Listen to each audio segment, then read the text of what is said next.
င်ထီထိုးတဲ့အခါဖျားတပြီးတော့ကံကောင်းပါစေလို့ဆုတောင်းလေးရှိပါသလားလူအများစုကတော့ကံတရားကိုပဲယုံကြည်ကြပါတယ်ဒါပေမဲ့ဒီကဘာပေါ်မှာဆုတောင်းဖို့မလိုပဲထီ14ချိန်တီတီပေါက်အောင်နောက်ကိုရနေ system ကြီးတစ်ခုလုံးကိုကျိုးဆွဲကစားသွားတဲ့လူတစ်ယောက်ရှိပါတယ်ဒီနေ့ကျမတို့ရဲ့ Papatia Channel ကနေကံတရားဆိုတာတွက်ချက်ဖန်တီးယူလို့ရတဲ့အရာတစ်ခုပါလားဆိုတာကိုသက်သေပြသွားခဲ့တဲ့ Stefan Mandel ဆိုတဲ့လူတစ်ယောက်ရဲ့ကြောချမ်းစရာကောင်းတဲ့လှည့်ကွက်အကြောင်းကိုဖော်ထုတ်ပြသွားပါမယ်1960ပြည့်နှစ်တွေတုန်းကကွန်မြူနစ်ရိုမေးနီးယားနိုင်ငံမှာ Stefan Mandel ဟာလစာနည်းနည်းပဲရတဲ့တာမန်စီးပွားရေးပညာရှင်တစ်ယောက်ပါစင်းရဲမွဲတင်မှုတွေကနေလွတ်မြောက်ဖို့သူထီပေါက်ချင်ခဲ့တယ်ဒါပေမဲ့ तू ကကံတရားကိုမယုံဘူးတင်ချာကိုပဲယုံပါတယ်ထီဆိုတာမှော်ပညာမဟုတ်ပါဘူးဖြစ်တန်စွမ်း probability ကစားပွဲတစ်ခုသာဖြစ်တယ်ဆိုတာသူသဘောပေါက်သွားခဲ့တယ်ဒါကြောင့်သူဟာတင်ချာ formula တစ်ခုကိုညက်နဲ့တဲ့အထိထိုင်တွက်ခဲ့ပါတယ်သူတွေးရှိသွားတဲ့ဟာကွက်ကရိုးရိုးလေးပါဥပမာခနန်း1ကနေ40အထိရွေးရမယ်ထီတစ်ခုမှာဖြစ်နိုင်ချေခနန်းတွဲပေါင်း combination 3တန်းကျော်ရှိတယ်ဆိုပါစို့ထီတစ်စောင်ကို$1ပေးရရင်အဲ့ဒီခနန်းတွဲအကုန်လုံးကိုဝယ်ဖို့$3တန်းကျော်ကုန်ကြပါမယ်ဒါပေမဲ့အဲ့ဒီအချိန်မှာထီပေါက်မဲပထမစုကြီးက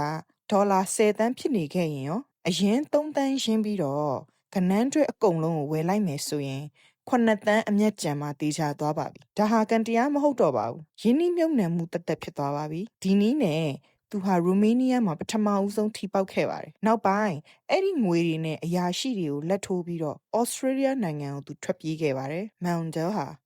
သူ့ရဲ့လှည့်ကွက်ကိုစက်မှုလုပ်ငန်း industrial skills အထိမြင့်တင်လိုက်ပါတယ်သူတယောက်တည်းရဲ့ပတ်စံနဲ့မလောက်တော့တဲ့အတွက်ယင်းနှိမ့်မြုပ်နှံသူတွေကိုစုစည်းပြီးထီထိုးမဲ့ရမုံငွေအဖွဲ့တစ်ခုကိုဖွဲ့စည်းလိုက်ပါတယ်ကွန်ပျူတာတွေပရင်တာတွေအများကြီးဝယ်ခဲ့ပြီးတော့ထီလက်မှတ်တန်းပေါင်းများစွာကိုအိမ်မှာတင်ပရင်ထုတ်ခဲ့ပါတယ်အဲ့ဒီခေတ်က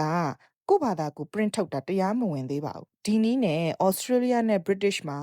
နောက်ထပ်12ကြိမ်တီတီသူထီပေါက်ခဲ့ပါသေးတယ်အစိုးရတွေကတော့သူ့ကိုတားဆီးဖို့ဥပဒေအမျိုးမျိုးပြောင်းလဲခဲ့ပေမဲ့သူကအမြဲတမ်းဥပဒေရဲ့ဟာကွက်ကိုရှာတွေ့ပြီးတော့တပန်းတာနေခဲ့ပါတယ်သူဟာထီပေါက်ဖို့ဆူတောင်းနေတဲ့တာမန်ပြည်သူမဟုတ်တော့ပဲနဲ့ထီစနစ်ကြီးတစ်ခုလုံးရဲ့နောက်ွယ်ကနေကျိုးဆွဲတဲ့သူတစ်ယောက်လုံးဖြစ်နေခဲ့ပါပြီ1992ခုနှစ် American Virginia ပြည်နယ်ရဲ့ထီစုကြီးတွေမှာအကြီးမားဆုံးအခွင့်အရေးတစ်ခုသူပေါ်ပေါက်လာခဲ့ပါတယ်ပထမဦးဆုံးစုကြီးဟာ$28တန်းအထိထိုးတက်သွားခဲ့တယ်ဖြစ်နိုင်ခြေကဏ္ဍတွဲပေါင်း9.1တန်းအထိရှိပြီးတော့ထီတစ်စောင်ကို$1ပဲပေးရပါတယ်မန်ဒဲလ်အနေနဲ့9တန်းရင်းရင်28တန်းပြန်ရမယ်အခွင့်အရေးပါဒါပေမဲ့ပြဿနာအမေရိကန်မှာကိုယ့်ဘာသာကို print ထုတ်လို့မရပါဘူးစိုင်နေမှာသွားဝယ်မှရမှာပါဒါကြောင့်သူဟာဩစတြေးလျကနေခနန်းတွဲ9တန်းလုံးကိုစာရွက်တင်နဲ့ print ထုတ်အမေရိကန်ကိုလေရင်နဲ့တန်ချိန်ချီတည်သွားခဲ့ပါတယ်အမေရိကန်ရောက်တော့လူရချီငှားပြီးတော့ထီဆိုင်တိုင်းမှာသွားဝယ်ခိုင်းခဲ့ပါတယ်28နာရီတွင်ထီလက်မှတ်9တန်းလုံးဝယ်ဖို့သူစူးစမ်းခဲ့ပါတယ်အချိန်မီမဝယ်နိုင်ခဲ့လို့9တန်းကျော်ပဲသူဝယ်နိုင်ခဲ့ပေမဲ့သူ့ရဲ့တွက်ချက်မှုတိကျလွန်းတဲ့အတွက်$28တန်းနံပထမစုကြီးအပါအဝင်ဒုတိယစုတတိယစုထောင်ပေါင်းများစွာကိုပါတယောက်တည်းတိမ်ကျုံယူငင်သွားပါတော့တယ်ဒီဖြစ်ရကြောင်းကဘာတဝမ်းကထီဥပဒေတွေအကုန်လုံးပြောင်းလဲပစ်ခဲ့ရပါတယ်ဒါပေမဲ့မန်ဒဲလ်ရဲ့ဇလံကျမတို့ဘာသင်ခန်းစာတွေပေးလိုက်ပါသလဲ system ကြီးတစ်ခုလုံးဟာတာမန်လူတွေမျောလင့်ချက်အမှားတွေနဲ့ရှုံးနိမ့်သွားဖို့တမင်ရည်ရွယ်ဖန်တီးထားတာပါကံတရားဆိုတာတကယ်ပဲရှိသလားဒါမှမဟုတ်တက်ကျွမ်းသူတွေကလိုသလိုဖန်တီးယူလို့ရတဲ့အရာတစ်ခုပဲလားသင်ရော